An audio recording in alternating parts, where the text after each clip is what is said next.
axial y van a tener manifestaciones clínicas, compartimos muchas de ellas, ¿ya? Desde ahí, por lo que se podría considerar pues como una sola enfermedad, sino que comparten características clínicas, genéticas. Ya de ahí pues la importancia que vamos a mencionar luego del HLV27, que es predominante en ellos, en uno u otro más que en otro de sus tipos de ondropatías. Bueno, como generalidades, pues claro, pues es un grupo de enfermedades, sobre todo con afectación de la columna vertebral, también afectación de articulaciones periféricas y sobre todo el predominio en miembros inferiores. Ya hay afectación pues, en cuanto al axis, pues sacroiliaca sobre todo, ¿ya? Y en las periféricas las entesis, que vamos a escribir en qué consiste. Está ahí el concepto, ¿no? La entesis es inflamación de zona adyacente, ¿no? Donde va la inserción del tendón al hueso. Por lo general, pues es un tipo de afectación de característica oligoarticular y generalmente simétrica.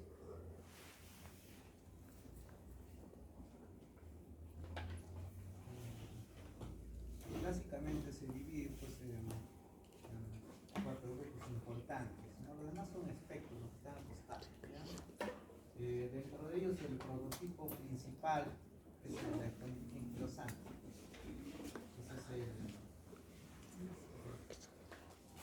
Entre todas las enfermedades pues, que vamos a describir las características clínicas, de ahí se van a derivar también otras manifestaciones que van a compartir con nosotros, con la artritis reactiva, la psoriásica, o la enfermedad asociada también a enfermedad inflamatoria intestinal. Ya por lo general, pues este tipo de espondiloartropatía va a afectar sobre todo a jóvenes, alrededor de los 30 años, y por lo general no hay predominio del sexo, excepto pues la espondilita anquilosante, que es más frecuente en varones. Ya tenés aún una relación. Es poligénica, van a verse comprometidos varios genes, alelos. Dentro de ellos, pues el HLV27 es el principal, ¿ya? La predisposición genética es lo que sí hace descrito, pues está relacionado sobre todo con este gen, el HLA27, que tiene una expresión mayor, sobre todo en la endodontia anquilosante, alrededor del 90%. Otras espóndilos, está la artritis reactiva, también la espondiloartropatía juvenil, artritis psoriásica o la enfermedad inflamatoria intestinal, ya con menos porcentaje, pero sí expresa. Características generales de esta espondiloartropatía es la presencia pues, del factor reumatoide, es un resultado negativo. Ausencia de los nódulos reumatoides. En la artritis reumatoide pues, es frecuente encontrar estos nódulos. En estos casos es ausente. También la otra característica pues, es una artritis más asimétrica y puede ser oligo o monoarticular. Cuando vemos afectación sobre todo del eje axial, vamos a ver pues, las sacroiliitis y el compromiso axial. Otras manifestaciones extraarticulares se describen las mucocutáneas, las genitourinarias, intestinales y oculares. Esto vamos a escribir ahí, es frecuente la uveitis. También se describen casos de afectación cardíaca, la orquitis, que también es frecuente. Y la asociación con el antígeno que se menciona, HLA-B27. Hay presencia importante de agregación familiar y la presencia de entesis, ¿no? El dolor sobre todo en la entesis, en la unión de la inserción aquiliana para el calcáneo, es frecuente.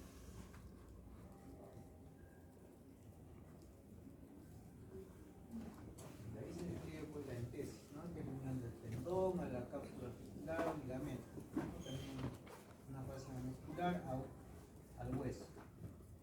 Es zona frecuente, inflamación, dolor. La función pues, de la entesis es un anclaje, ¿no? Entre el tejido blando función importante es amortiguar pues, zonas de estrés y también zonas de crecimiento óseo, ¿no? Promueve el crecimiento óseo. Los sitios más comunes y que son más afectados en pacientes con espondioartropatías se describe la inserción del tendón de Aquiles. No hay verse la inserción posterior. Otra zona afectada es en la fascia plantar. También la inserción con calcáneo. También se describe pues del tendón patelar, ¿no? Sobre todo en las rodillas, en el tubérculo tibial. De ahí el dolor pues, también en las rodillas, ¿no? Que es también frecuente. Se describe también la porción superior e inferior de las patelas, la cabeza de los metatarsos, ¿no? Y la base del quinto metatarsial. Bueno, para poder englobar pues, este tipo de pacientes, sí son clasificaciones, ¿no? Son criterios de clasificación. Uno de ellos pues, son los criterios de inicio, ¿no? Con el criterio de amor, que pues básicamente son dos brazos, ¿no? Brazo clínico, brazo radiológico. El brazo clínico pues el dolor lumbar o dolor dorsal nocturno, rigidez matutina también. Es un tipo también de oligoartritis asimétrica, dolor en región glútea o dolor alternante. También si había presencia de dolores. Son criterios clínicos, ¿ya? Esos son manifestaciones clínicas, síntomas clínicos. Para ello era necesario pues, la demostración de la sacroilitis grado 2 si es bilateral o tendría que ser un grado 3 si es unilateral para englobar en la clasificación de estos pacientes. Y también asociar carga genética, la presencia de HLA-27 o un historial familiar, ¿no? De artritis o otra enfermedad, artritis psoriásica, o haber tenido pues, uveitis o pacientes con enfermedad inflamatoria intestinal. Y también valoraban respuesta al tratamiento, sobre todo al inicio de los años, por 48 horas. Y luego de recurrencia, luego que se deje el tratamiento. Estos primeros criterios pues, era necesario tener la presencia o la demostración de esta sacroilitis radiográfica. Actualmente pues, ya no es necesario, ¿no? Con los nuevos criterios que luego vamos a mencionar. Ya hay los criterios ASAS actuales que es lo que está actualmente todavía todavía no utilizamos nuestras guías o nos basamos en esos criterios. Ya, otros criterios también que es la sensibilidad de criterios de amor, sensibilidad 90.8 y sensibilidad 96%, ¿no? Cuando se hace elaboración de criterios clínicos se suma por lo menos de 6 puntos. Ya ahí está la sumatoria y dar pues, dentro para clasificar por lo menos 6 puntos mínimos. Otros criterios que se realizaron, estos criterios fue el diagnóstico del grupo europeo de estudio, ¿ya? Para la espondioartropatía. También era necesario pues, estas manifestaciones clínicas, el dolor lumbar, tipo inflamatorio. También era necesario pues, el historial familiar positivo, la rigidez matutina, o una infección previa, ¿no? Una uretritis, cervicitis, un previo a la artritis. También, al igual que los criterios de amor, está pues, dolor de glútea, puede ser alternante de derecho a izquierdo, ¿no? También habría que pacientes o familiares con enfermedad inflamatoria intestinal, psoriasis o con desopatías o también la presencia de sacroilitis. De este grupo también pues, era necesario la demostración pues, de esta sacroilitis radiográfica. Y ahí pues, estos criterios más se enriquecieron un poco el diagnóstico, la clasificación para un paciente.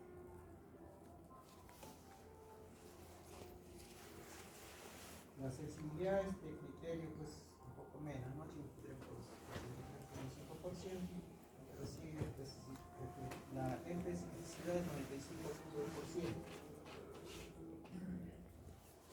Continuaron haciéndose pues, más criterios, porque intervención o llegar para un diagnóstico de estos pacientes. De ahí surgieron estos criterios que actualmente se están usando, los criterios ASA, el Grupo Internacional para el Estudio de Disponibilidad Anquilosante. Estos criterios, sobre todo, son criterios de clasificación para la espondiloartritis axial. ¿Ya? Es necesario, pues, como antecedente, el dolor lumbar por lo menos 3 meses de evolución y una edad de 45 años antes.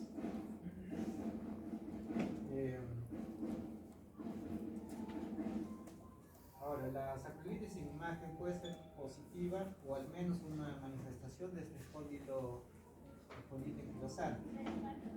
También la presencia de HLV27 positivo y al menos manifestaciones clínicas de espondilitis anquilosante.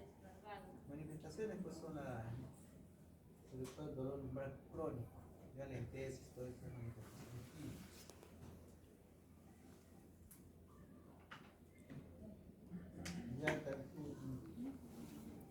Se basó sobre todo en estos criterios anteriores, ¿no? Para la sacroilitis radiográfica y una inflamación sugestiva, pero ya se utiliza para estos criterios algo nuevo, ¿no? La resonancia magnética, que va a hacernos un diagnóstico mucho más temprano.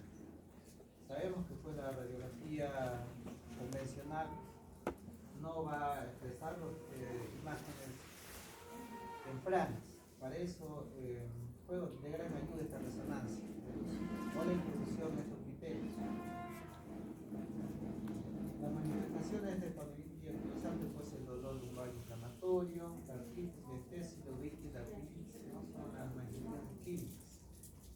La respuesta también al AINA y se valora. El historial de un familiar de espondilitis anquilosante, la presencia o la expresión de HLV27 y también la PCR elevada. Entonces, la PCR es un tratante fase aguda, está presente en los inflamatorios.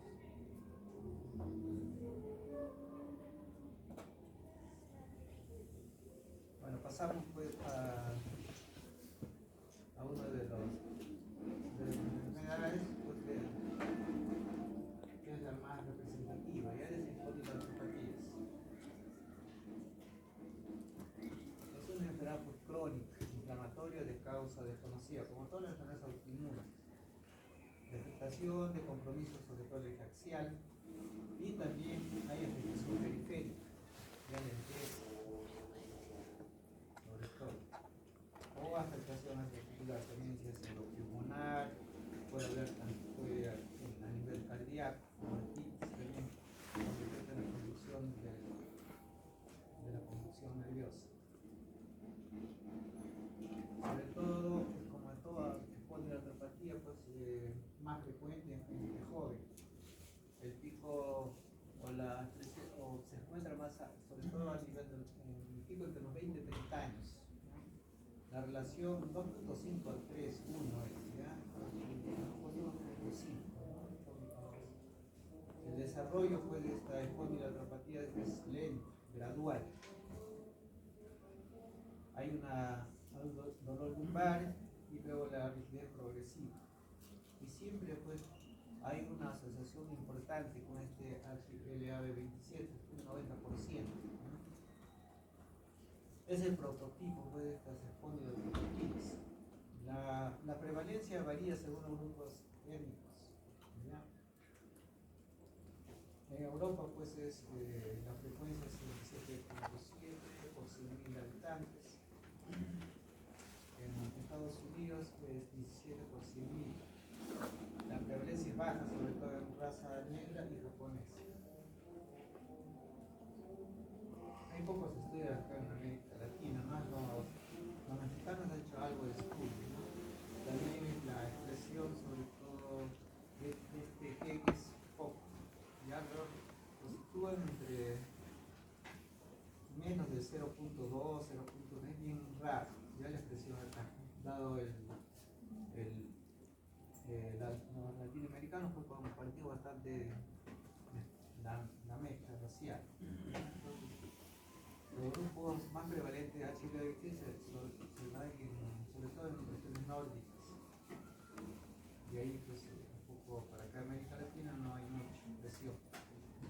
embargo, pues este HLV27 no es necesario para hacer el diagnóstico de dispositivos anquilosante.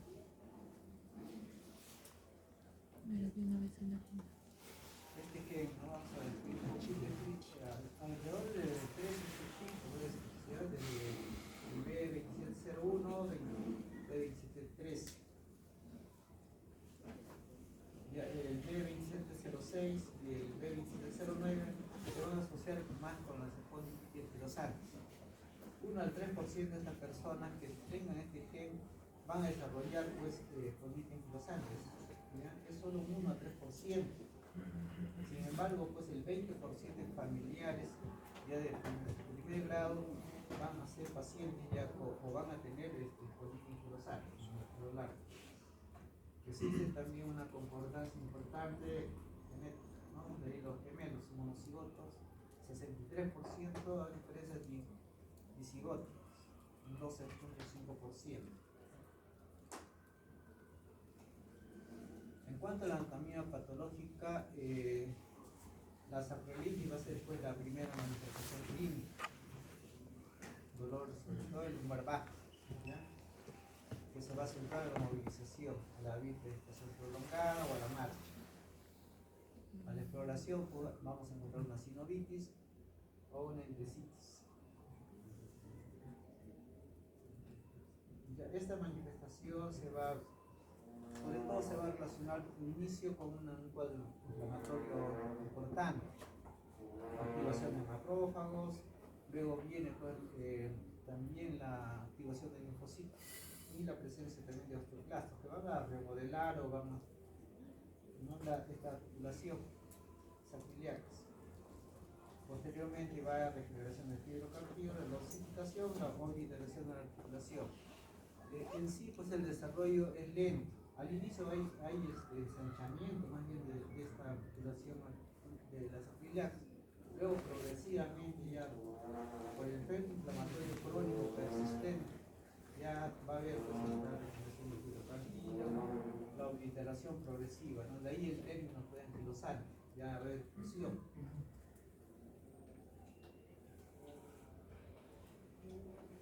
Otras manifestaciones, bueno, son los primeros síntomas pues, que van a aparecer al final de la adolescencia y comienzo de la edad adulta.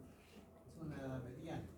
La fatiga va a ser el primer síntoma, alrededor del 65%. La rigidez lumbar matutina, que mejora con el ejercicio y reaparece después de un periodo de inactividad. El dolor pues se va a hacer evidente a nivel de la región glútea y región lumbar baja, es un 75%. El dolor pues al inicio puede ser unilateral, luego se hace bilateral y cursa pues con gran dolor. Y estas son las articulaciones que también puede verse afectadas, ¿no? Ahí lo que es la parrilla costal, la zona de tesis, la de notar, ¿ya? También a nivel del fémur, la cabeza femoral, o las inserciones también de tendones en esa zona. Ya a nivel de las apófisis espinosas también es un dolor bastante evidente.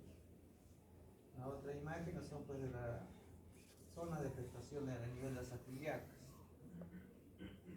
Y también el otro del pie, ¿no? Sobre todo la inserción a nivel del entesis del tendón de Aquiles o la inserción también de la fascia plantar en el calcáneo.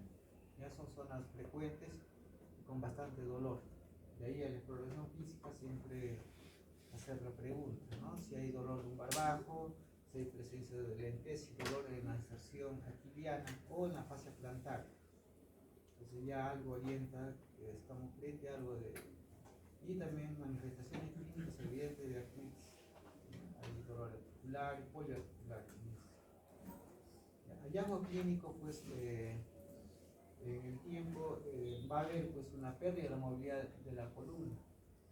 Hay limitación, sobre todo en la flexión y extensión, cambios posturales, la lordosis lumbar, atrofia de los glúteos y la psicosis torácica.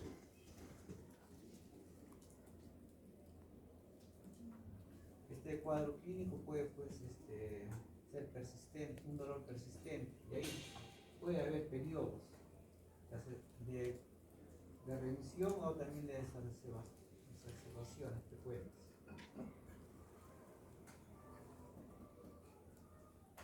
Se hacen hallazgos clínicos, para demostrar signos clínicos, hacemos pruebas, hay pruebas, ¿no? Con la prueba de Patrick, para ver si hay indicio de artritis de cadera. Ya son la comunimac, ¿no? Sobre todo es hacer la rotación forzada y es dar un físico dolor. La otra prueba de Heinz, ¿no? Que es para ver si hay una lesión, afectación ya saciliar, la segunda imagen. No se hace una flexión y una rotación, ¿no? Forzada. Y el lado contrario es una hiperextensión. Ahí un físico dolor se despierta.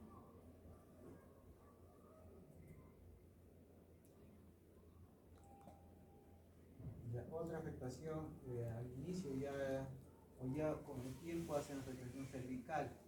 Véase pues en la imagen A, pues hay la pérdida de la elasticidad, es un poco imposible chocar la nuca, ¿no? Esa es la prueba de nuca, no es pared, que no logran hacer, o hacer la extensión de la cervical. Otra limitación también tienen a la flexión. Hay pérdida de la flexión a nivel dorso-lumbar. En el nivel de la articulación costo-vertebral también pues, hay pérdida de la expansión torácica. Ya, para eso hacemos también pruebas, sobre todo con la región lumbar, el test de Schober, para ver limitación de la elasticidad de la columna. Se trazan pues líneas, ¿ya? En esta demostración se marca una línea por encima de las articulaciones sacilíacas y se hace una flexión. Cuando no hay un aumento entre estas líneas, luego se hace la medición más de 5 centímetros y ya se considera porque hay una limitación. Es un signo positivo, ¿ya? O el test de shock. Hay otras variantes que ustedes pueden ver, el test de shock modificado, también hay variantes que hacen ahora. Pero por lo general, pues, lo denotan con normalmente debería extenderse o ver hasta una extensión de 10 centímetros. En este caso es ilimitado, máximo 5, de ahí ya se considera que es positivo.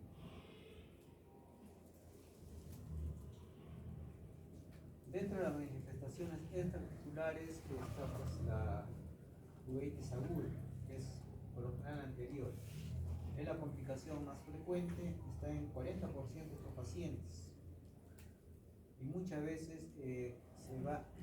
puede preceder a esta espondilitis una manifestación que puede ya marcarnos o indicarnos que vamos a hacer cuando solo hay artralgias previas y una uveitis, ya hay diagnósticos diferenciales todavía, y hacernos la idea que ya si es paciente varón, joven, con dolor lumbar, ya tendremos que pensar que va a ser algo, ¿ya? Una espondilitis. La manifestación clínica, pues el episodio puede ser unilateral, dolor, fotofobia, lagrimeo.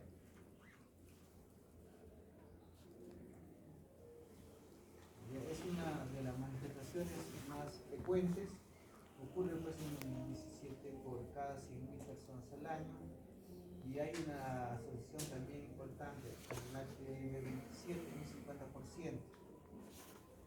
Y es la recurrencia alrededor de 3 episodios por año. Pero ya al lado opuesto. Al inicio es solo unilateral, puede ser hasta bilateral luego, con recurrencia del lado opuesto. Otra manifestación es la enteropatía inflamatoria, también relacionada con la colitis ulcerosa o la enfermedad crónica. Sin embargo, pues está asociado también a un proceso infeccioso, el título blanco negativo, ¿no? Salmonella, Klebsiella, Campylobacter.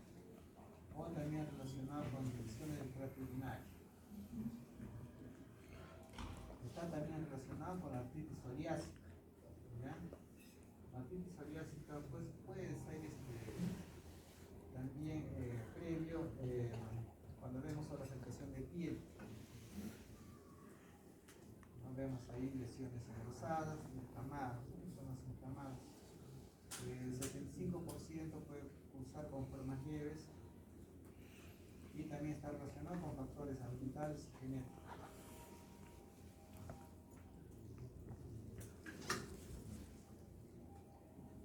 Ya, dentro de las otras manifestaciones pues, se mencionó la enfermedad relacionada con enfermedades cardiovasculares, ¿no? Sobre todo que hay grados de insuficiencia aórtica, bloqueos también ventriculares de tercer grado, sobre todo en pacientes de larga edad, pero sin embargo pues es poco frecuente, uno de cada 100 pacientes con interesante. Otras manifestaciones también hay pues afectación del parénquima pulmonar, que por lo general son asintomáticas, ¿no? También puede haberse pues, un estudio accidental, puede haber cavernas, puede haberse fibrosis, sobre todo afectación del lóbulo superior, 1.5%. De ahí pues el diagnóstico se tiene que ser realizado con biopsias transversales, ¿no? Cuando hay datos de fibrosis.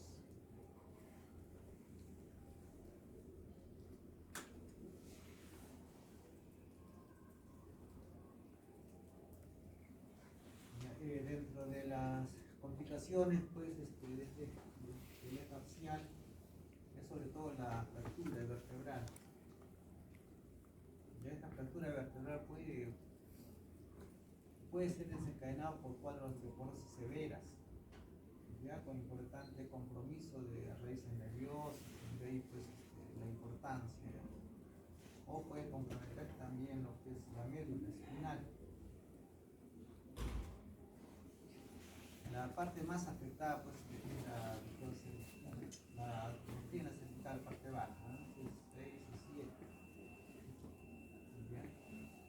De ahí pues no menciona que puede lesionar la médula ósea. Otras complicaciones son las subluxaciones espontáneas, con compresión de la médula espinal.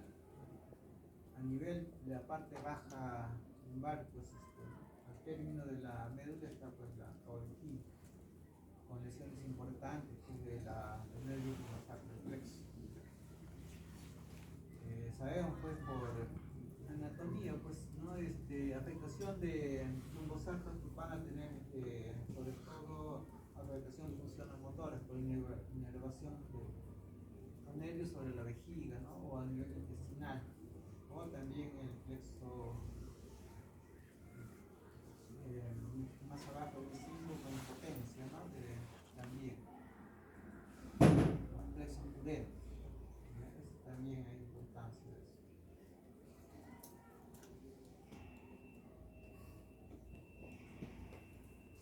Bueno, hay datos pues de este compromiso de esta circulación arterial.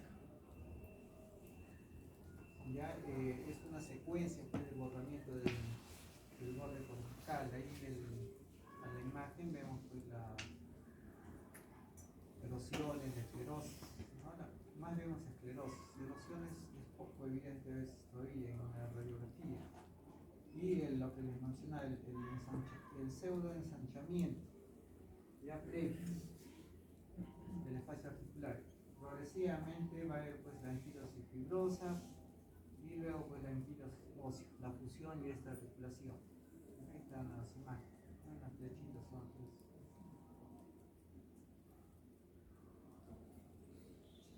Ya, sin embargo, pues solo un 40% de estos pacientes van a presentar pues datos de satélite radiográfico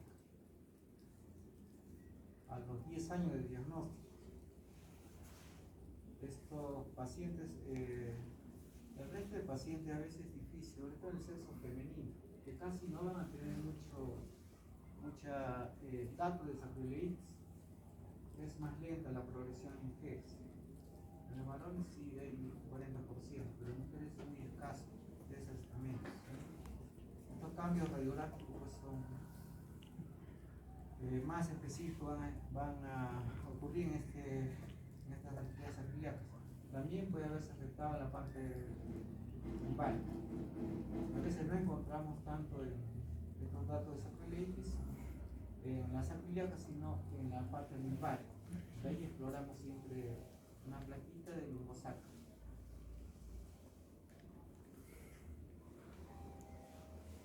Otro dato pues que de las lumbosacras, vamos a ver pues la rectificación con zonas de esclerosis, erosión y la forma de estas vértices en forma de cuadrados con formación de cinemostitis.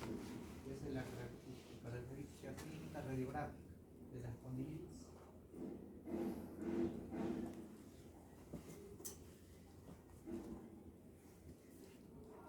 Y de ahí pues los scores ASAS, ¿no? que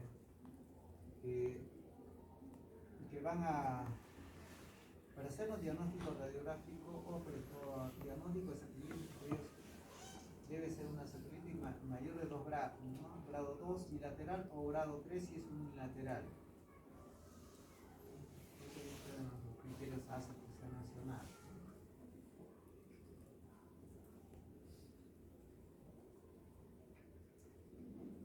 Para hacer los diagnósticos, pues, siempre pedimos una radiografía antero-posterior de pelvis para evidenciar pues, la presencia de prelitis.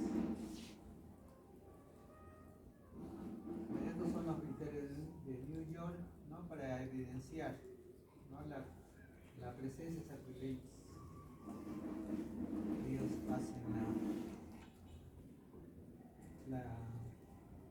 esto antes se usaba pues, ¿no? Actualmente se usan los ASES, ¿ya? Estos criterios New York los sirvieron de base para los criterios ASES, ¿ya?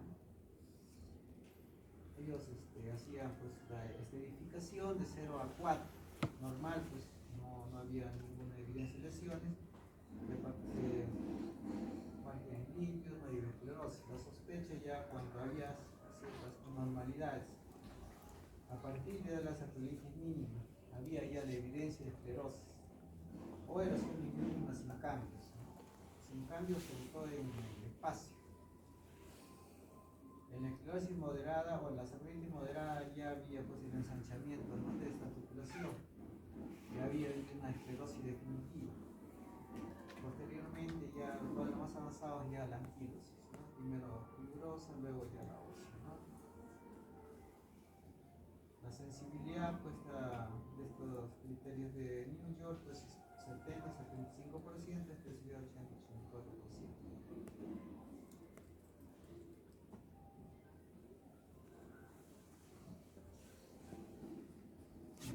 Vamos a mencionar pues también esta ayuda diagnóstica, la resonancia, ya que fue empleada ya por los criterios ASIS, era muy sensible y específica. Gracias a esta utilidad, esta resonancia magnética, pues ya hacíamos los diagnósticos mucho más precoces. Había demostración ya inflamación articular, el edema óseo o específico, cambios en el cartílago o el edema de la médula ósea. Otros exámenes de ayuda diagnóstica también está la tomografía axial. También puede detectar lesiones o alteraciones mucho más tempranas.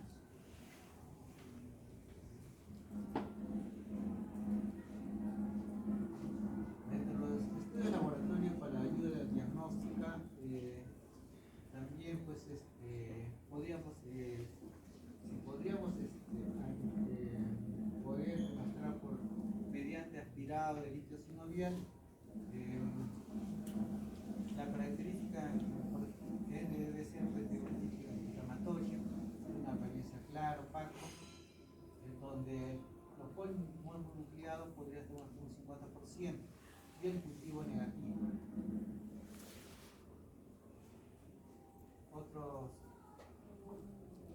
También la glucosa, ¿no? Que solo puede pedir menos del 25% de la glucosa célula, no podría estar menos, ¿no? Es entre el 25% para superior, ya es la enzima menor. O sea, debe ser el 25% mayor a la glucosa célula. La presencia de antígeno HLV27 no es necesaria, pues ya se habló, ¿no? Para hacer el diagnóstico, sobre todo pues cuando hacemos acá hacíamos diagnósticos, muchas veces solicitábamos, hay estudios de laboratorio o algunos laboratorios que pueden hacer. Ninguno nos ha salido hasta actualmente acá en el país positivo. Ya acá en nuestro hospital nos pedimos un laboratorio y ninguno, pero sin embargo hacemos diagnósticos. De ahí que pues en la literatura pues no es necesario actualmente, ya la demostración de pH27. Estos criterios pues, de New York pues, ya se ha mencionado, ¿no? Son criterios pues, que tienen pues, marcan pues, que deben tener un antecedente previo, dorsal, lumbar, limitación del movimiento de la columna lumbar, disminución o limitación de la expansión torácica y la demostración de la sacroilitis radiográfica.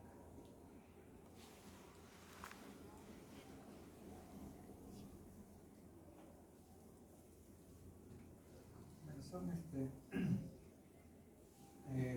la forma, no en forma, cómo se hacían antes los diagnósticos, y era necesario que esa demostración radiográfica.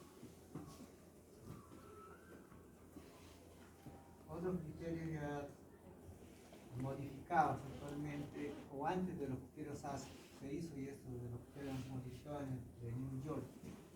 Brazo clínico, brazo radiológico, para poder hacer la clasificación.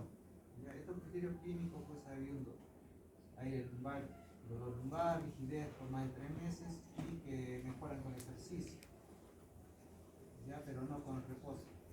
Limitación también de la movilidad de la columna, disminución depende de la expansión torácica. Criterios radiológicos también, ¿no? Es necesario, al ser diagnóstico de sacroilitis unilateral, necesariamente debe ser un grado 3 a 4. La sacroilitis bilateral es, ¿no?, mayor de 2, segundo grado. También estos criterios de New modificados ya acuñan otros términos, ¿no?, de una espondílica anquilosante definitiva, si existen pues, los criterios radiológicos o están asociados por lo menos un criterio clínico de los ya mencionados, ¿no?, de dolor lumbar, limitación de la movilidad o de la expansión torácica. También otro término es una espondilitis probable. Si hay solo 3 criterios clínicos, más criterios radiológicos presentes, con síntomas o criterios clínicos. Son dos probabilidades de la espondilitis anquilosante.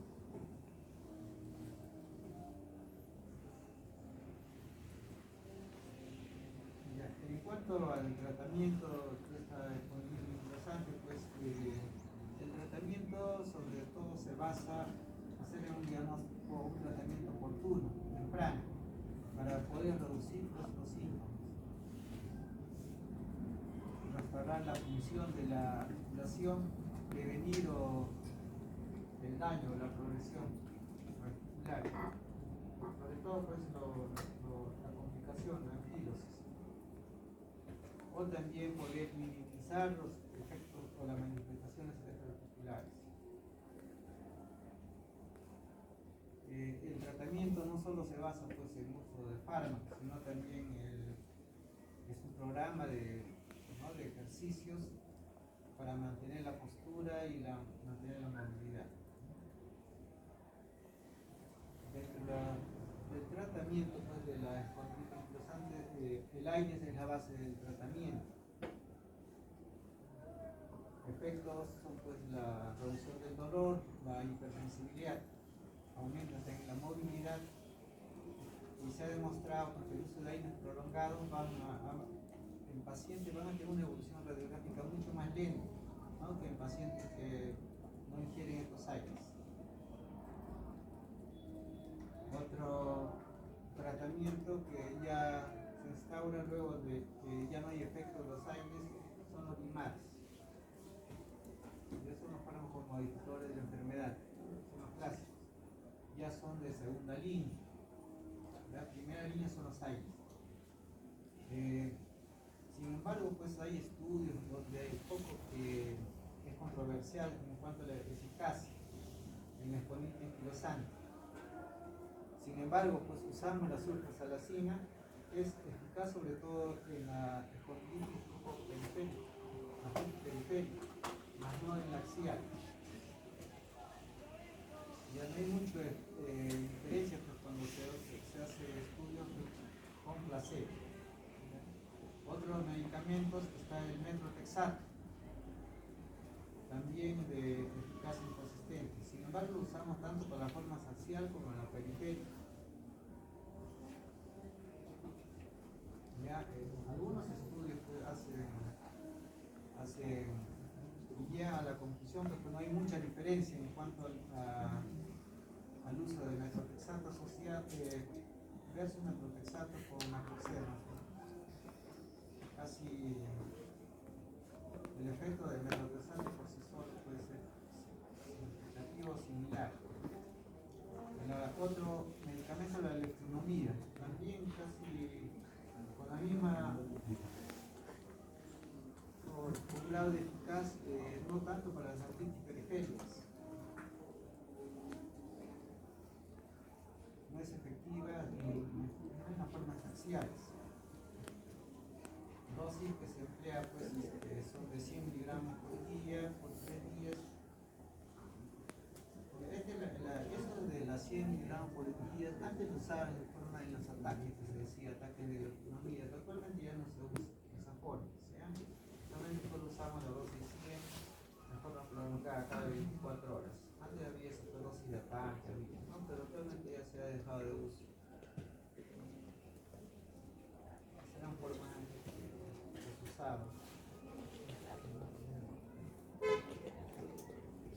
Pero sí siempre, tanto por el metrotexato, la electronomía, sulfasalacina, hacemos la valoración siempre los controles con hemogramos o bioquímicos, ¿no? Sobre todo para ver que no hay afectación hepática.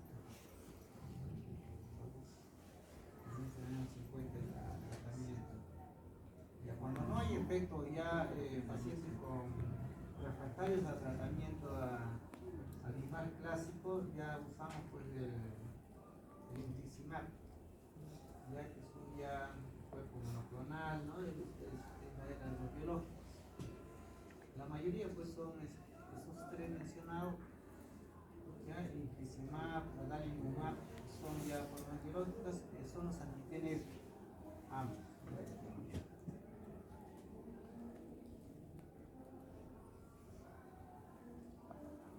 En cuanto al modo de acción, ¿no? Casi son similares en cuanto a la acción. Ya logran, pues sobre todo el objetivo es neutralizar pues, la producción de antigenes,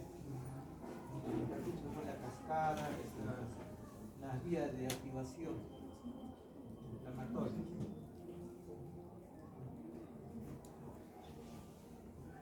Infliximab, adalimumab, etanercept. Actualmente que usamos, adalimumab es más fácil de usar, hay formas subcutáneas, ¿cierto? Cada 2 semanas que se está empleamos. Infliximab al inicio solo era tratamiento venoso, actualmente ya hay formas subcutáneas. Casi la mayoría de estos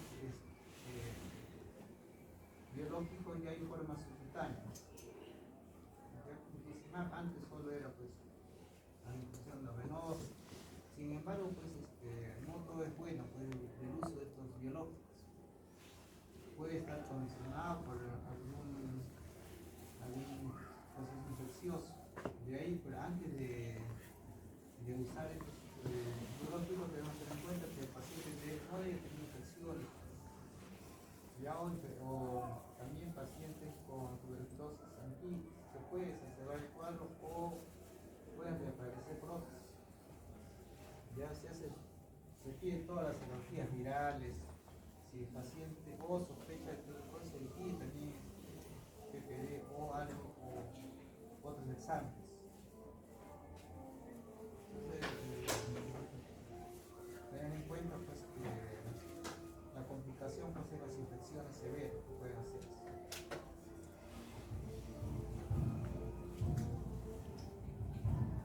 Y estas son pues las presentaciones, ¿no? Le decía que el infliximab pues antes había solo actualmente hay otra ya, la leucina, que es ya indicación subcutánea también, ¿no? En el C, adalimumab si siempre de inicio aparecieron con ya se podía colocar ya subcutáneo, que era mucho más fácil, incluso por el paciente, ¿no? Se educaba al paciente y uno podría hacer la administración.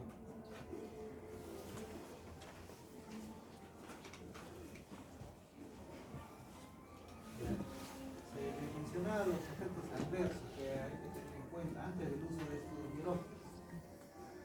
Puede causar pues infecciones, una tuberculosis seminal, puede haber también trastornos hematológicos, pueden provocar una pancitopenia o afectación también del nervio, exacerbación también de casos de insuficiencia cardíaca congestiva, y también están relacionados pues, con el cuerpo. ¿No? Es una paradoja, ¿no? Nosotros usamos efectos biológicos, pero también nos puede llevar a activación o gatilla de enfermedades de lupus. También puede cruzar con reacciones de hipersensibilidad, o también puede una hepatopatía grave, elevación de tipo de hepatitis, por fármacos.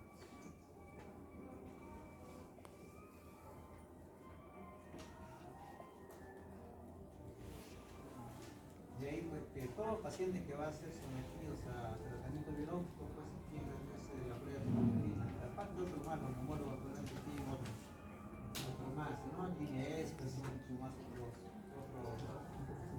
exámenes de laboratorio previos. En muchos casos, por el uso de estos biológicos hay focos primarios activos. Y ahí encontramos no solo formas pulmonares, sino también extrapulmonares de la tuberculosis por el uso de los biológicos.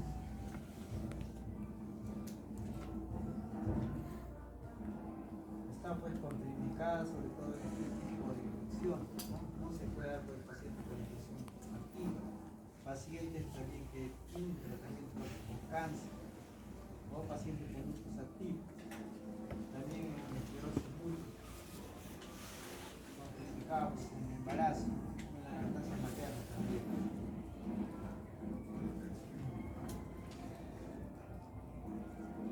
En cuanto a la medida no farmacológica, pues los ejercicios están ahí, ¿no? Sobre todo de estiramiento, ¿no? De las máquinas, sobre todo pues son ejercicios de bajo impacto, ¿ya? Todos son ejercicios de estiramiento, que puede ser llevado por un paciente.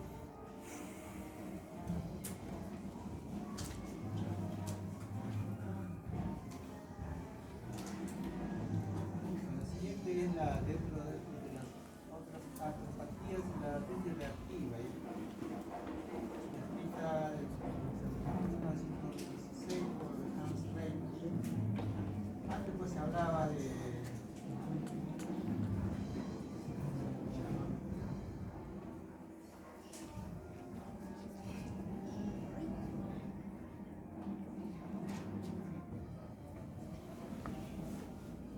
pues esto del síndrome de Reiter, ¿no? La triada, ¿no? Clásica que se de artritis post-infección, artritis o conjuntivitis, ¿no? Que fue descrita por Hans Reiter. Esta artritis reactiva pues, es un síndrome caracterizado sobre todo por un tipo de oligoartritis asimétrica y relacionado sobre todo con un proceso infeccioso, ¿ya? Pero que no siempre a veces se puede mostrar, y con afección sobre todo de miembros inferiores. Es un tipo de artritis que va a ser predominante de adultos jóvenes, el 60-70% pues ya está relacionado también con el HLV27 y la predisposición familiar. El síndrome de Reiter, pues no ya se mencionó que es una asociación de una artritis con conjuntivitis, pero se menciona como una cosa infecciosa.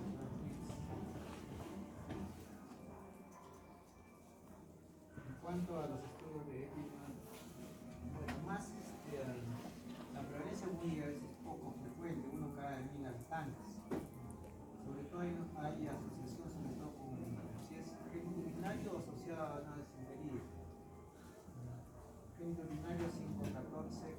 2000 y asociada a Campylobacter es un poco menos, ¿no? Alrededor de 4.3.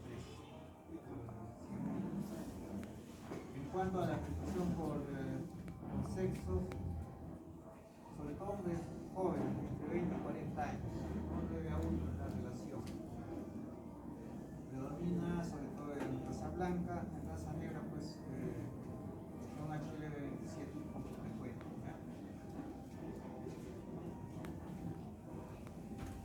La artritis reactiva pues relacionada con procesos infecciosos, el agente causal hay que identificarlo. Si hay afectación endémica, pues demostración de Shigella, Salmonella y así, Campylobacter y Clostridium son los gran negativos predominantes. Si hay afectación geniturinaria también, clamidia, calciomatis, plasma, patrón de afectación, la artritis puede ser mono o oligoarticular y de predominio pues, de miembros inferiores. Se dice pues que puede ser una artritis aguda o crónica. Crónica pues se considera más de 6 meses.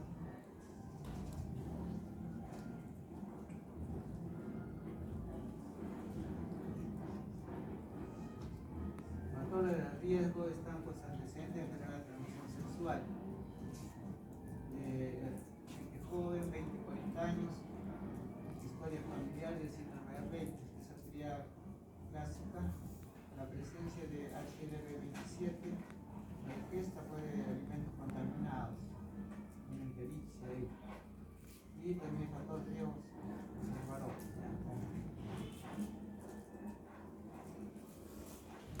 La clínica es comúnmente pues una artritis, un tipo de oligoartritis.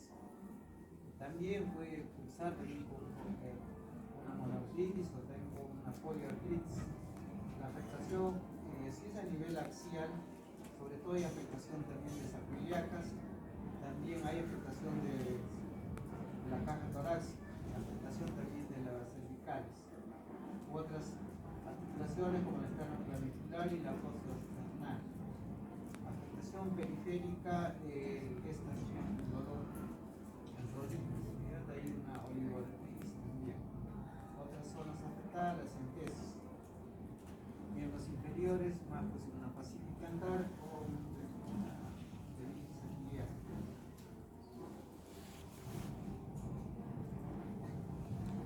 Manifestación sistémica pues de síndrome de Rett o artritis reactiva, ¿no? Se hablaba de la conjuntivitis, que puede causar poco ardor o intolerancia a la exposición solar, con secreción conjuntival. A la exploración, los oftalmólogos describen pues, como una uveitis anterior aguda. 5% pueden desarrollar uveitis, un 30-50% de pacientes con esta uveitis anterior tienen pues ya una enfermedad reumatológica de base. Ya que esta uveitis anterior pues no solo está presente en estos espondiloartritis, también en otras enfermedades autoinmunes, está en la artritis reumatoide, lupus, escleroderma, Sjögren también. Es una manifestación clínica.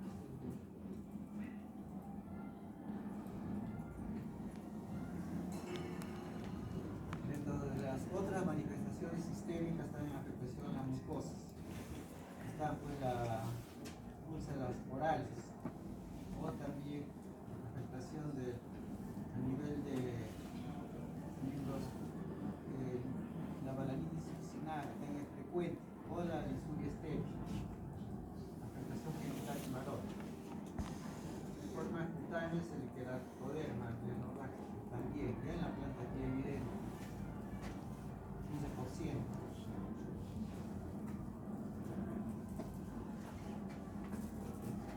Está también la afectación a nivel de las uñas, claro, bueno, por el stop cristal.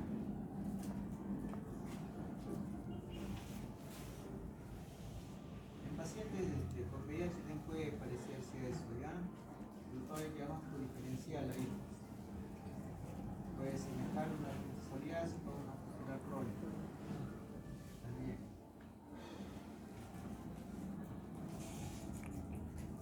síntomas clínicos urinarios está pues la uretritis, cervicitis, que puede pues iniciarse luego de los 3 días de la infección. Sin embargo, pues, son transitorios. Hay también la disuria. En el hombre puede haber la secreción uretral, también una cistitis, hematuria, proctitis.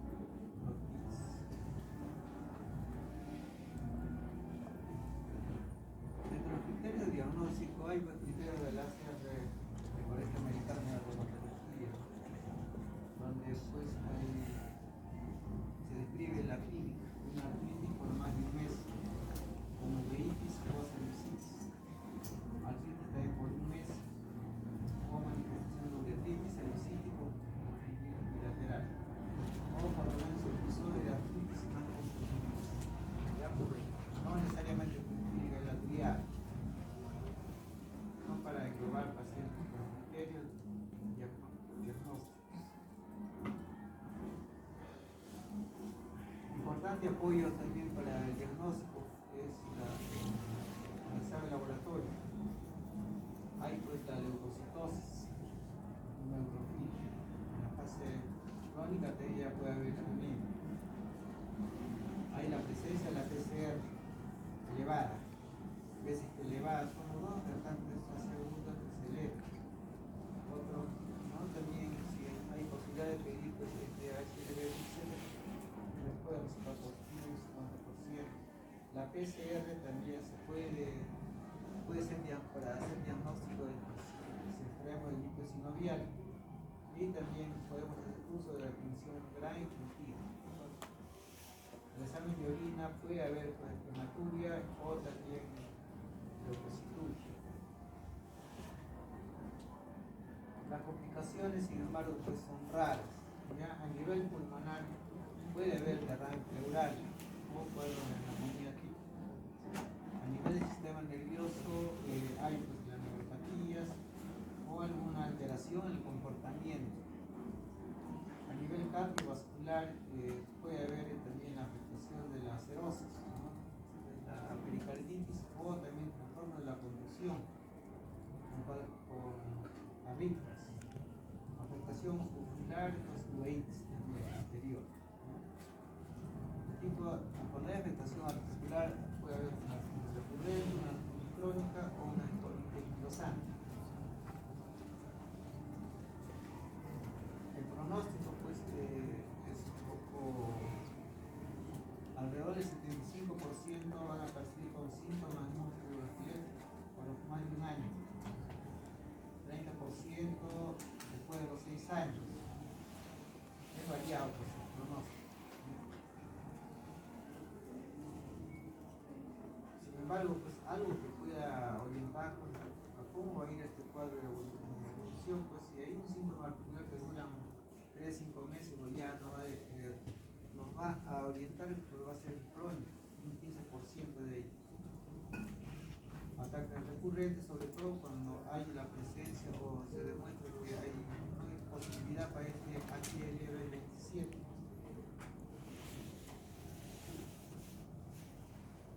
La endosopatía, las lesiones cutáneas persisten después de ceder los síntomas articulares.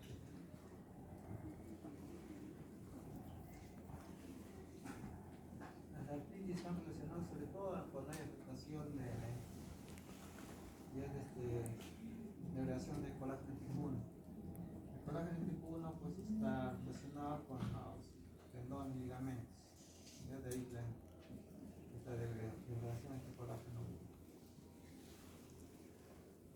El tratamiento también es igual que el esponidina anquilosante, pues las medidas no farmacológicas como la educación, la fisioterapia.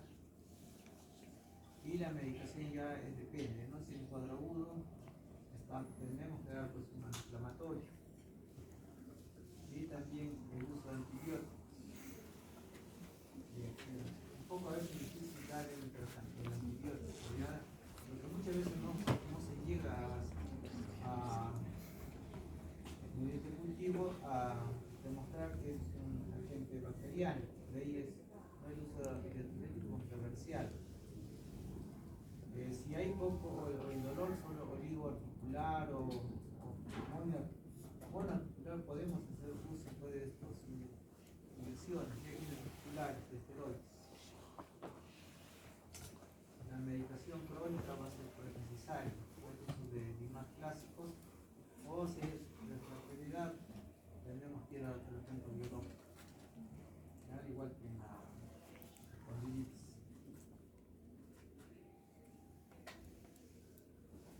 En cuanto al uso pues, de antibióticos, tenemos que pensar que la mayoría son gram negativos, el uso de tetraciklina, ¿no? Que tiene ese efecto, que van a inhibir la metaloproteinosa en la matriz y pueden tener pues acción antiinflamatoria. Disminuyen pues la duración y la severidad de los síntomas. Otros antibióticos ya que son utilizados pues, ya luego que se demuestra pues, pero definitivos son la doxiciclina, ciprofloxacino también, ¿no? Y también la citromicina. La duración pues es bastante prolongada, ¿no? 8 meses hasta 9 meses, de acuerdo pues a la persistencia de síntomas.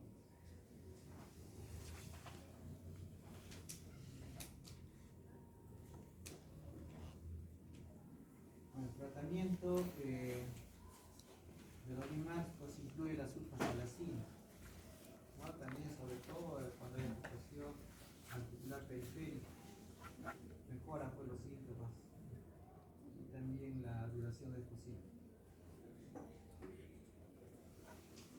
También, ¿no? Acá se menciona otra vez que no tiene una indicación de cuando haya el compromiso axial. Otros medicamentos usamos en la azatioprina y también el methotrexato.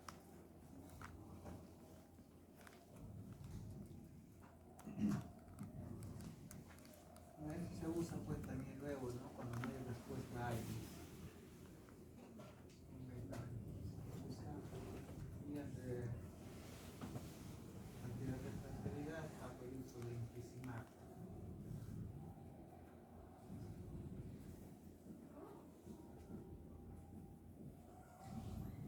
Otro es el DNF, ¿no? Acá es la presentación endovenosa. Hay otra presentación también de subcutánea actual. La base pues, del tratamiento de esta enfermedad pues, es el uso de aires y también la educación, ¿no? La fisioterapia también indicada.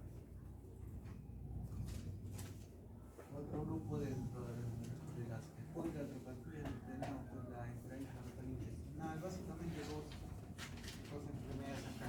¿Ya? Está la enfermedad de Crohn y la colitis ulcerosa, vamos a mencionar. Entonces, todo lo que se ha dicho antes más están, son todo, por eso el prototipo de todo esto es la colitis anquilosante. ¿No? Actualmente ya se piensa que puede ser una sola enfermedad, ¿ya? Y estos solo son manifestaciones, están en estudios, hay revisiones que en el futuro pues van a concluir eso, de que sea solo una enfermedad y con manifestaciones múltiples, porque comparten mucho genética, tratamientos físicos son similares.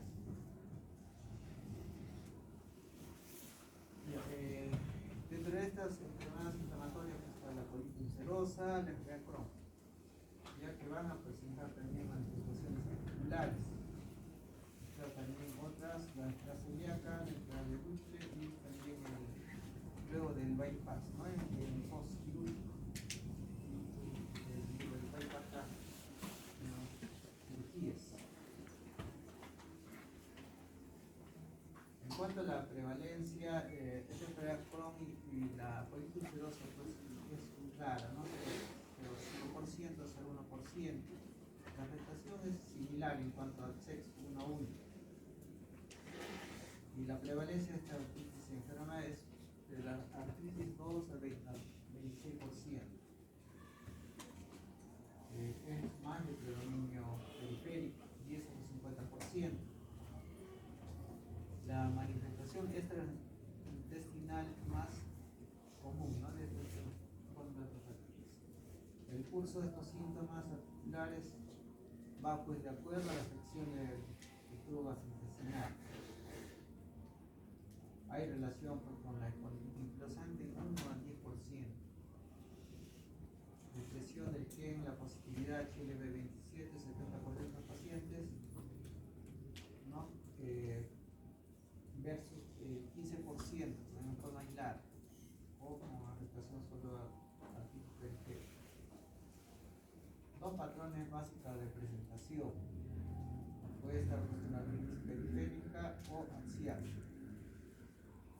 Cuando hay compromiso o afectación de inicio periférico, el comienzo es agudo, simétrico, migratorio. Compromiso de miembros inferiores, rodillas y también de miembros superiores, codos, carpos. Sin embargo, pues este tipo de artritis no es pues, definitiva. No hay erosiones cuando hacemos la radiografía. Otro patrón pues el axial, ¿no? Axial consideramos la columna vertebral y las sacroiliacas, ¿ya? En cuanto a las lesiones inflamatorias, la lesión intestinal, ¿no? Se habla de agudas cuando simulan pues los cuadros infecciosos, simulan pues una enteritis bacteriana aguda. Sin embargo, pues cuando se hace la endoscopía, ¿no? O la colonoscopía, vamos a ver pues hay una arquitectura intacta, ¿no? Cuando se hace la biopsia no hay infiltración, hay solo infiltración en la lámina propia. Cuando es un cuadro agudo ya hay distorsión de la velocidad y se demuestra que hay infiltración de sus mononucleares.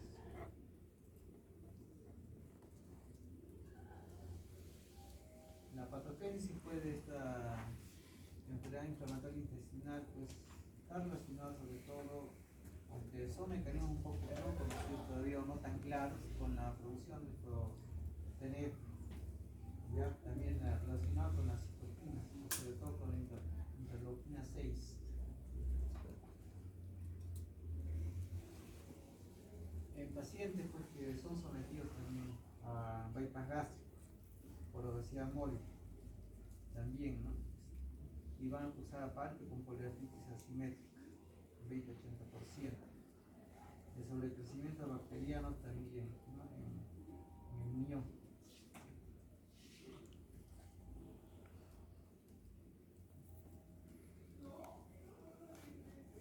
Y estos son, ¿no? Sobre todo la patogénesis que se va a ver con estos pacientes, ya que van a ser sometidos a bypass gástrico, ¿no? Donde hay sobrecrecimiento gástrico, sobrecrecimiento bacteriano en el riñón de la cirugía. Va a haber, ¿no? La permeabilidad aumentada a nivel de la mucosa intestinal y también la absorción de complejos inmunes. Y la revisión posterior, ¿no? A la dermatomosis. El cuadro clínico básicamente pues una artritis de tipo periférico. Y acá es importante la clasificación que se ha hecho, ¿no? El tipo 1, tipo 2. Ya, la tipo 1 es pausi articular, o sea, casi es escasa la afectación articular, la tipo 1. De ahí es menos de 5 articulaciones, es más aguda, autolimitada, alrededor de menos de 10 semanas. ¿Sí? Pero va a coincidir con la recaída de esta enfermedad inflamatoria intestinal. También puede cursar con otras manifestaciones extraarticulares. El tipo 2 ya es, ¿no? Más de 5 articulaciones, una ya poliarticular. Los síntomas ya son más persistentes, de más duración, meses, años. Y el curso va a ser independiente, ¿no? De las recaídas, ya de esta enfermedad inflamatoria. Está asociada pues más dentro de las manifestaciones extraarticulares a uveitis, sobre todo. Ya es sobre todo este tipo de artritis es una erosión hay uveitis en relación con el pioderma gangrenoso y el eritema nodoso. Ya que va a cursar con alguna de estas manifestaciones. El cuadrito de tipo 1, tipo 2, en cuanto al porcentaje de relación que hay, ¿no? En la colitis ulcerosa el 6%, el tipo 1, el Crohn 6%. Ya más pues el Crohn tipo 1, el tipo 2 también, ¿no? Crohn el 4%. Porcentaje se puede encontrar tanto en el tipo 1 como en el tipo 2.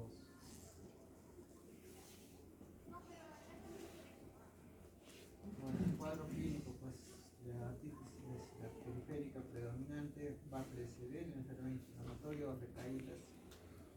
Si la artritis periférica remite, también pues lo hace la enfermedad intestinal. Hay bastante relación con la artritis.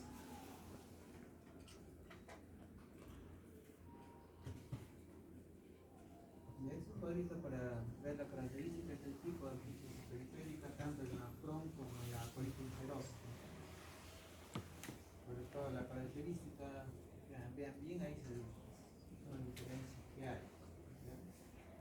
Ambos pues son seronegativas, una articular o oligoarticular. Ya en cuanto a la localización, pues la relación de localización es colon menos con Emilio en el Crohn. Y no hay para colitis ulcerosa. Ambos están relacionados muy estrechamente con las enfermedades intestinales.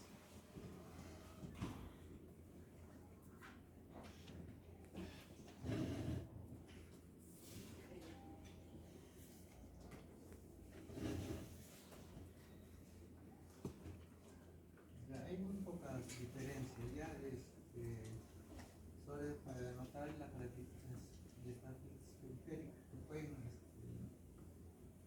estar tanto de estas dos enfermedades inflamatorias intestinales. Solo la prevalencia es un poquito más en la Crohn, es más evidente.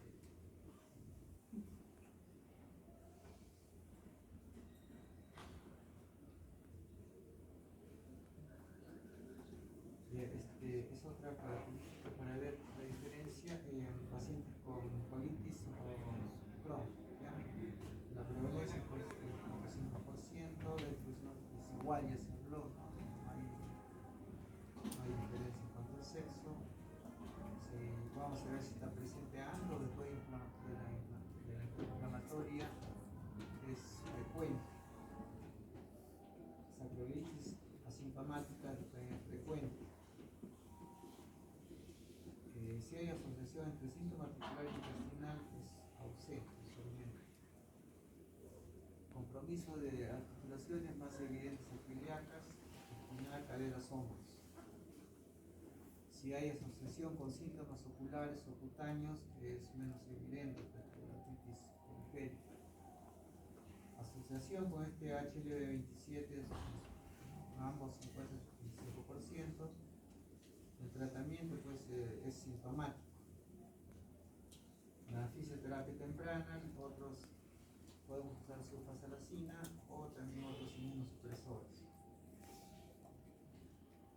Ayuda diagnóstica laboratorio, leucocitosis, también puede haber neutrofilia. En fase crónica, ya se habló de la anemia, ¿no? Factor reumatoide negativo, PCR elevada, BCG elevada y también HLV27 positivo. Tratamiento también, ¿no? Fisioterapia, AINES. Sin embargo, tener en cuenta pues, el uso de AINES, ¿ya? Cuando hay ya, sobre todo los AINES clásicos, ¿ya? Puede exacerbar cuadros de dolor. De ahí pues usar un poco mejor los COP2, ¿ya? Que los AINES clásicos, naproxeno, ibuprofeno pueden exacerbar cuadros. De ahí de preferencia usar los COP2, ya que son más selectivos. También se usa por lo general sulfasalacina, ya más de inicio inicio usamos siempre la sulfasalazina, luego si no hay respuesta pasamos al methotrexato, ambos se pueden usar. En cuanto a la terapia biológica, igual, ¿no? También usamos el infliximab, infusión intravenosa o también por subcutáneo. Ya los tratamientos casi son similares.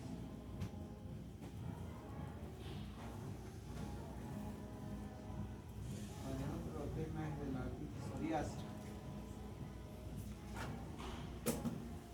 Psoriásica, pues también hay afectación articular, ya puede ser primera manifestación en algunos casos ya de la psoriasis del PCV. Sin embargo, no siempre es así. Primero siempre vemos pues, la afectación cutánea, luego ya afectación articular. Pero sin embargo, a veces antes de la psoriasis endémica aparece una artritis psoriásica.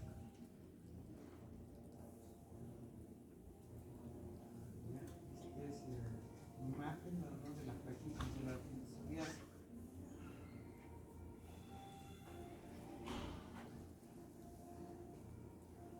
Acá además que esta afectación articular puede ser ya posterior o luego de 5 o 15 años de afectación cutánea. Sin embargo, no siempre es así. Puede ser a veces la artritis psoriásica precedera en las formas cutáneas. Pero por lo general, pues más ocurre así, ¿no? Primero cutánea, luego articular. Y en cuanto a la epidemiología, la psoriasis frecuente es 1 o 3%, son estudios más que hacen los estudios de prevalencia en Estados Unidos. Ya la artritis psoriásica puede estar presente en 7 a 31% de pacientes con psoriasis cutánea.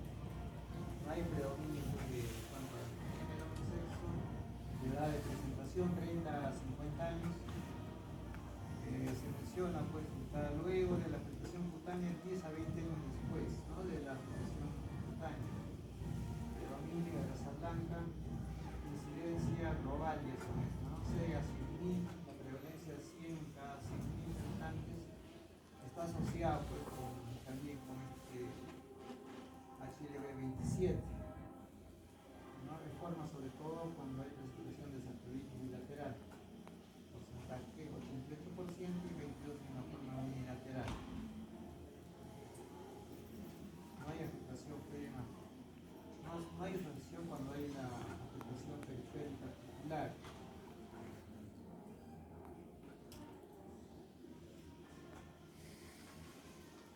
En cuanto a la genética, hay afectación 40% familiar de primer grado con psoriasis. Está también relacionado el HLA, cromosoma 6, u otras.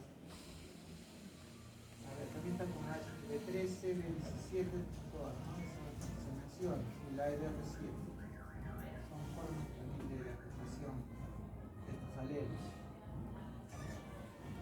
Ya hay alelos pues, que ya no van a realizar formas, como la poliarticular del HLR4, ya que es una forma muy similar a la afectación también de este alelo de las artritis reumatoides. Entonces también hay eso, ¿no? Pues también se afecta esto y también, como nos recuerda, una afectación también intestinal en la artritis reumatoide. Otros alelos también se mencionan, ¿no? De 39, ¿no? La DQV de 2 de QV3, de progresión ya nos indica progresión de la enfermedad.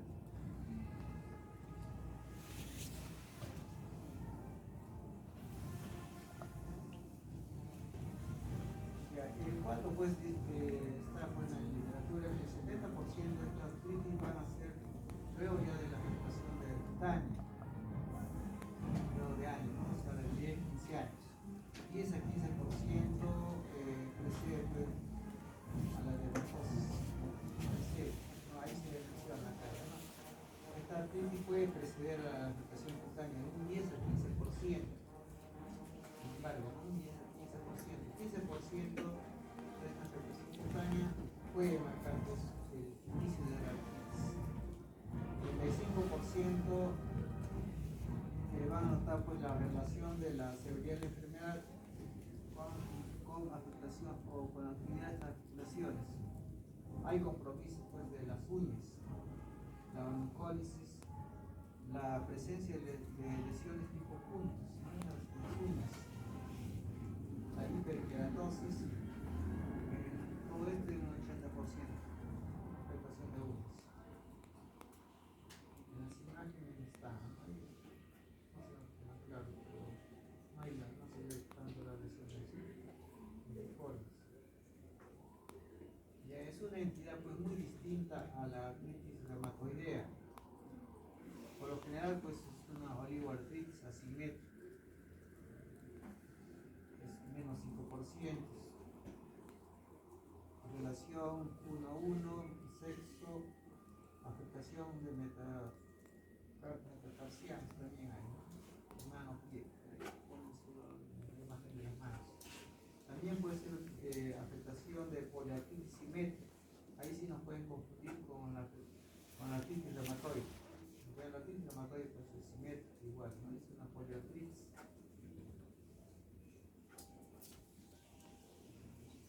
Relación en cuanto a varón, ¿no? En las mujeres pues ahí es 1,4 con varón, 1,4.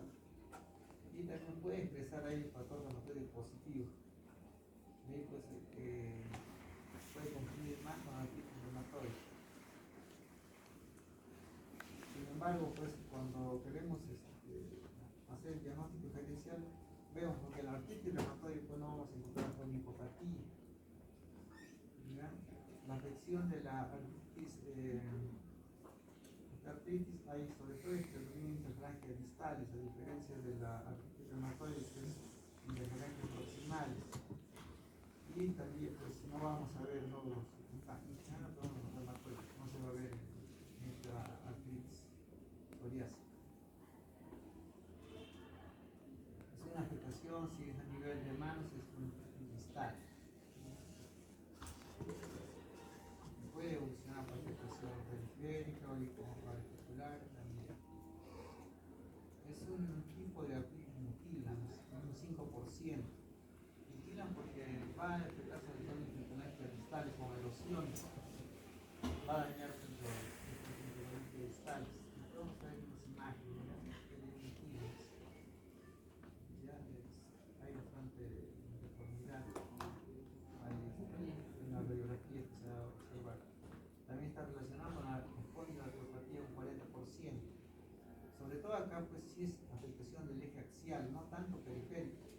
Puede ser forma de sarcoiditis o una espondilitis, el dolor lumbar y el afectivo. Ya sobre todo más pues, en varones que en mujeres. También relacionan con enfermedad inflamatoria intestinal un 30%. La clínica es una entesitis a nivel del tendón de Aquiles y también de nuevo la inserción de la fascia plantar. Ya, característica esta es la de Aquiles, los dedos en salchicha, aumento de volumen y sobre todo en partes blandas. También afectación ocular, uveitis crónica, que es bilateral, o la afectación de las últimas, ¿no? La propia de la oligopatía psoriásica, en un 90%. Ya, este es una imagen de se nota las partes blandas, ¿no? Es para demostrar el dedo de salchicha, el aumento de partes blandas.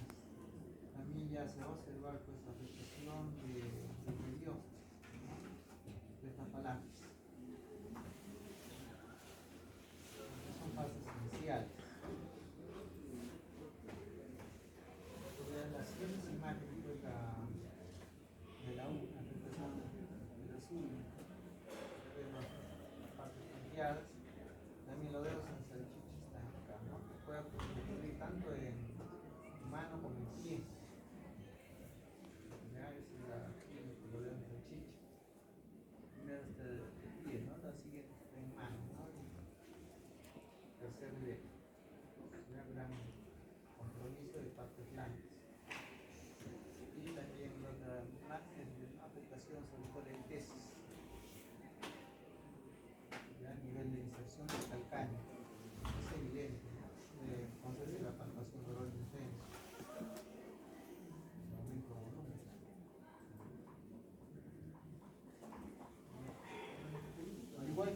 otras patologías de la espondiloartropatías también pues se hicieron criterios para poder clasificar a los pacientes. Y ahí pues estos criterios características específicas del Molly Black, ¿no? De la artritis psoriásica. Son los más simples y los más utilizados para hacer estudios actuales. Básicamente pues se engloba a pacientes con artritis inflamatoria, artritis periférica o con presencia de sacroiliitis o una espondilitis, o también o presencia de psoriasis cutánea. Y aquí también pues, la demostración del factor reumatoide negativo. Criterio simple, sin embargo no sirve para clasificar pacientes.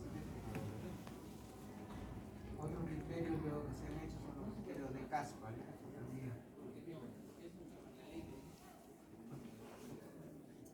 También pues mientras se hace la puntuación, necesariamente 3 puntos de estos criterios.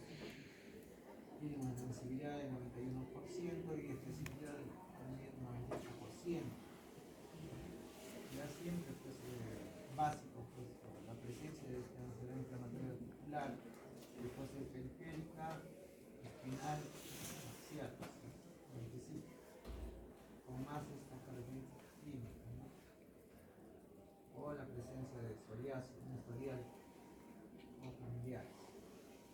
La presencia también no necesaria factor de materia negativa. La artritis, o historia de artritis, o también la radiografía también, con demostración de neoformación ósea nueva. Ahí vamos a ver qué consiste esta radiología de neoformación ósea. Diagnósticos diferenciales pues acá en artritis psoriásica hay varios, ¿no? Con la misma osteoartritis. Osteoartrosis es más, ¿no? A veces es osteoartritis, osteoartrosis, el mismo término, para poder que no confunde como artritis. Ya es una osteoartritis, también puede ser osteoartrosis, también con la gota, ya también hay diferencia. La artritis reumatoidea propia. La artritis reactiva, el colite anquilosante, con la artritis también asociada a enfermedad inflamatoria intestinal. Sin embargo, pues el diagnóstico diferencial debe, para así poder nosotros hacer el diagnóstico diferencial, debemos tener pues, lo previo, la historia de psoriasis, que es lo importante, los cambios radiográficos, para nosotros sí nos va a servir, sobre todo la afectación distal de las interfalángicas de manos. O el historial, ¿no? Importante familiar de psoriasis, para poder diferenciar. Laboratorio, pues siempre hay elevación de los resultantes de CT, PCR, el hemograma con leucocitosis. Y también hay hipoglicemia, ya habíamos hablado de hipoglicemia, pues valores más de 7 en varones, ¿no? Y 6 en mujeres. Y también algunos casos de hipergamaglobulinemia o IgA, factor reumatoide negativo, ¿no? 10% factor reumatoide. Puede haber, ¿no? Sin embargo, eso, factores positivos ya no positivos también, pero siempre es 90% factor reumatoide negativo. El factor reumatoide positivo no se puede haber sin embargo. Se puede usar por infección, puede haber un factor reumatoide positivo, no es específico. Por eso que de ahí puede en un caso, ¿no? Dar positivos, pero no excluye porque sea una psoriasis. Estudios de imágenes, ¿no? La radiografía va a ser importante acá, ¿no? Sobre todo cuando hay erosiones y disminución del espacio articular. Erosiones no nos recuerdan los tipos reumatoides. Sin embargo, pues no vamos a ver que los símbolos que tiene disco articular con la artritis reumatoide, tampoco osteopenia, ¿ya? Como la artritis. La distribución también es asimétrica, no es simétrica, como la artritis reumatoide. Sobre todo la afectación es a nivel de interfalangias distales, donde hay pues estos fenómenos de reabsorción, proliferación ósea. Ya no son huesos de neoformación, que nos dan apariencia de lápiz en copa. Y también la absorción del implante distal con la implante proximal es la imagen, la aplicar. Se ve mucho. No hay la erosión. La que se enfoca sobre todo la distal, la afectada. Es imagen, ¿no? Otra imagen de erosión que va a extenderse hasta las cápsulas oculares. Es una erosión de la lentesis. Y la otra pues hay erosión específica evidente, ¿no? Con proliferación ósea ya, a nivel de las capas oculares.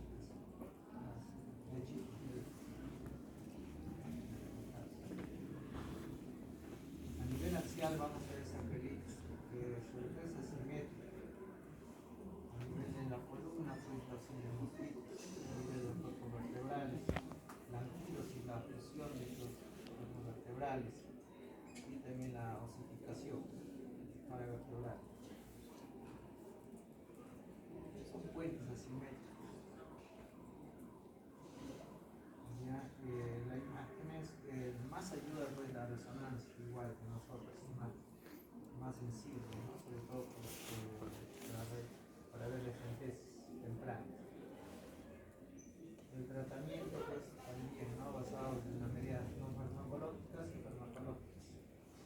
Frenar pues este proceso inflamatorio. Obtener un alivio sintomático del dolor. Para eso se usa pues, el Alzheimer. Y también puede ser el uso de tratamiento tópico.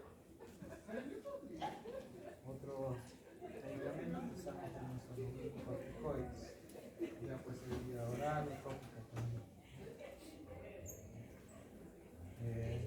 Se continúa escalando en cuanto al tratamiento, los MIMARS, ¿no? Un modificador de la enfermedad. Utilizamos algo también como hidroxicloroquina. La hidroxicloroquina pues no es un inmunosupresor, sino es un inmunomodulador, es un antipaludio, que también empleamos en el lupus.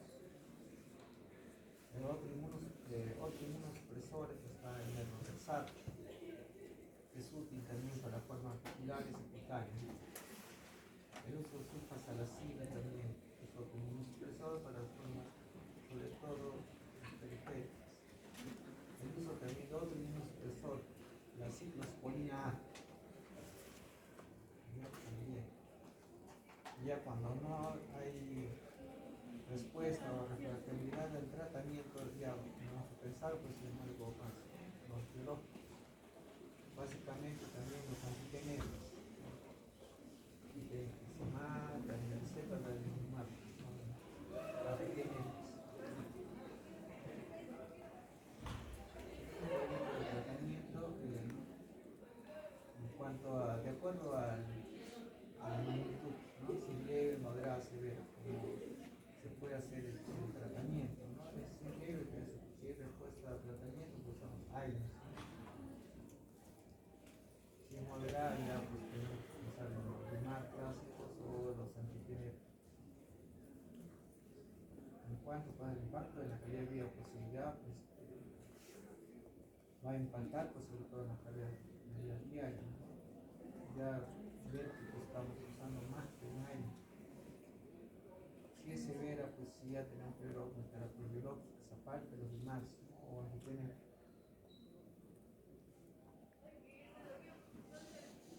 Entonces afecta, pues, ¿no?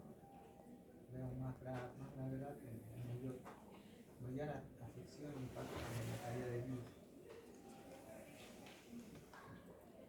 En cuanto al pronóstico de la artritis, desde el curso un poco benigno, indicadores de peor pronóstico, sobre todo cuando hay afectación o inicio muy temprano, sobre todo en jóvenes. Cuando hay afectación cutánea extensa, ¿no? De la piel, ciertos se habló de prototipos, ¿no? De HLA, hay varios, R4, R9, hay varios, se mencionó anteriormente. Y cuando hay compromiso poliarticular, pues son más van a dar ya un pronóstico, como de peor pronóstico, en un caso.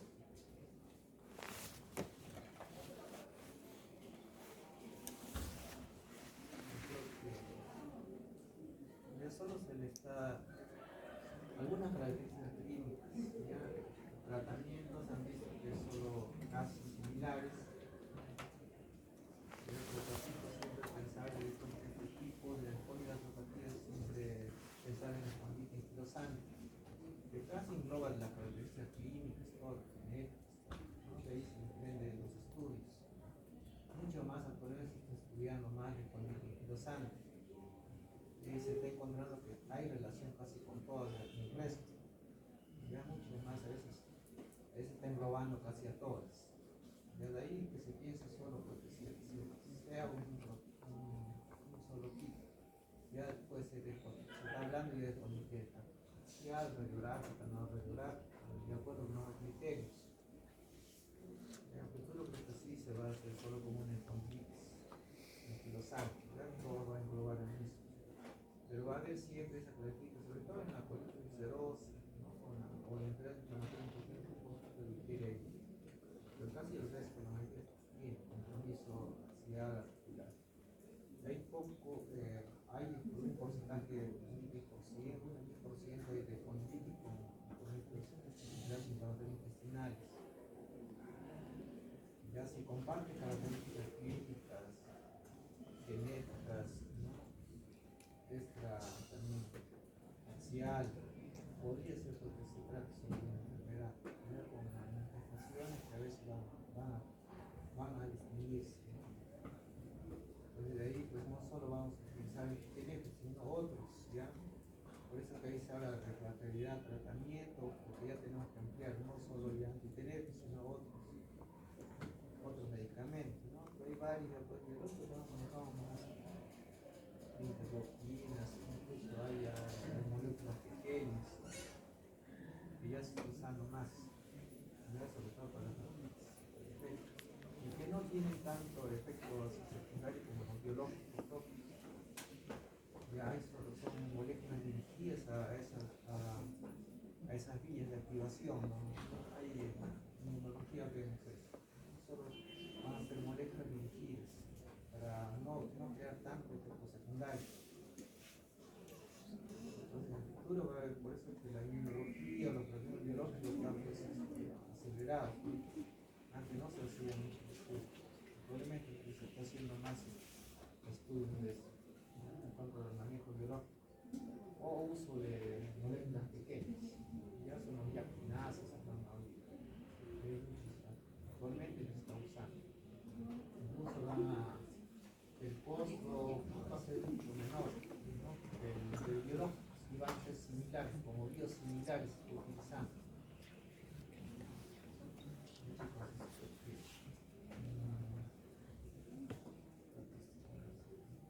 Aquí ya no hay más diapositivas. Y es un cuadrito, pues, ¿no? Para ver ¿no? Este tipo de espondiloclitis. Ya es una base de cálculo con criterios ácidos. Internacional de la espondilitis anquilosante.